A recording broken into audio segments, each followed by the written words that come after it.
بسم اللہ الرحمن الرحیم الحمدللہ رب العالمین الصلاۃ والسلام علی خاتم النبیین اللہم صلی علی سیدنا محمد وعلی آل سیدنا محمد۔ السلام علیکم ورحمۃ اللہ وبرکاتہ۔ میرے ناظرین و سامعین، میری آج کی حدیث صحیح مسلم 6596 نمبر۔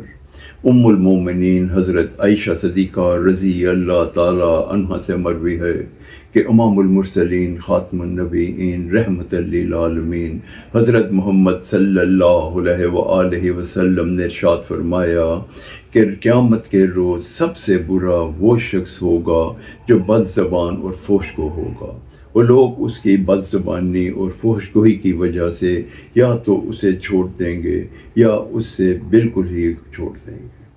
اس حدیث مبارکہ کا یہ مفہوم ہے کہ امام المرسلین خاتم النبیین رحمت للعالمین حضرت محمد صلی اللہ علیہ وآلہ وسلم نے قیامت کے روز سب سے کم رتبے اعلیٰ اور سب سے برا انسان کے متعلق ہمیں بتا دیا کہ لوگ اس کی بد کلامی، فحش گوئی اور بری باتیں کرنے کی وجہ سے اس سے یا تو دور ہو جائیں گے یا اس کی اس بد کلامی اور بد زبانی اور فحش گوئی کی شر سے بچنے کے لیے اس کی صحبت کو ہی چھوڑ دیں گے۔